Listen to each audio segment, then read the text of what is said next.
বিশ্বের সবচেয়ে দুর্যোগপ্রবণ দেশগুলোর মধ্যে অন্যতম বাংলাদেশ। বিশেষ করে ভৌগোলিক অবস্থান, ভূতাত্ত্বিক গঠন ও জনসংখ্যার ঘনত্বের জন্য সাধারণত বর্ষা মৌসুম চলাকালীন সময়ে বন্যার ঝুঁকি বেশি থাকে। ২০২৪ সালে স্মরণকালের ভয়াবহ বন্যা দেখেছে বাংলাদেশ।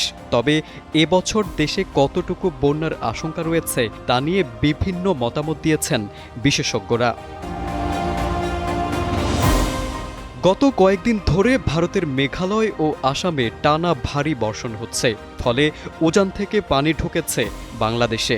পাশাপাশি দেশের অভ্যন্তরেও হচ্ছে মুষলধারে বৃষ্টি, ফলে দেশের উত্তর ও উত্তর পূর্বাঞ্চলের নদ নদীর পানি দ্রুত বাড়ছে। আর এতে করে শেরপুর, নেত্রকোনা, সিলেট ও সুনামগঞ্জ সহ ওই অঞ্চলের বিভিন্ন জেলায় আকস্মিক বন্যার আশঙ্কা দেখা দিয়েছে।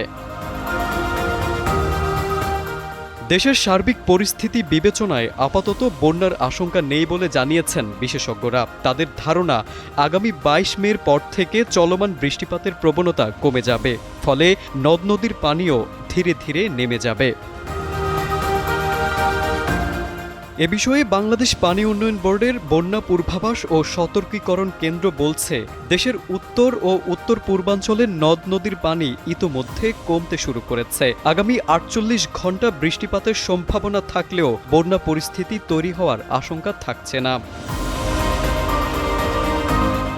বন্যা পূর্বাভাস ও সতর্কীকরণ কেন্দ্রের নির্বাহী প্রকৌশলী সর্দার উদয় জানিয়েছেন, উজানের ঢল ও বৃষ্টিপাতের কারণে উত্তর পূর্বাঞ্চলের নদ নদীর পানি বাড়লেও পানির প্রবাহ এখন কোথাও বিপদসীমার উপরে নেই। তার তথ্য অনুযায়ী সব নদ নদীর পানি বিপদসীমার নিচে অবস্থান করছে। সেই সাথে মঙ্গলবারের পর্যবেক্ষণেও আগের তুলনায় পানি কমেছে বলেও তথ্য পেয়েছেন তিনি। তিনি আরও বলেন, চলমান বৃষ্টিপাতের পূর্বাভাস ২১ ও ২২ মে পর্যন্ত থাকবে। তবে বর্তমান পরিস্থিতি যেমন আছে তাতে বন্যার আশঙ্কা নেই। আর ২২ তারিখের পর থেকে নদ নদীর পানি কমে যাওয়ার আশাও প্রকাশ করেন তিনি। গত বছর দেশের উত্তর ও উত্তর পূর্বাঞ্চলের বিভিন্ন জেলায় কয়েক দফায় বন্যা হয়। বিশেষ করে ফেনী, নোয়াখালী ও কুমিল্লা সহ ওই অঞ্চলগুলোতে স্মরণকালের ভয়াবহ বন্যা হয়েছিল। সে বছর ভারী বর্ষণ এবং ভারত থেকে নেমে আসা ঢল বন্যা সৃষ্টি করে। ফলে এবছর বন্যা পরিস্থিতি কেমন হবে তা নিয়ে অনেকেই চিন্তিত। তবে এবার তেমন বন্যার আশঙ্কা করছে না বন্যা পূর্বাভাস ও সতর্কীকরণ কেন্দ্র। তারেক আজিজ, সময়ের আলো।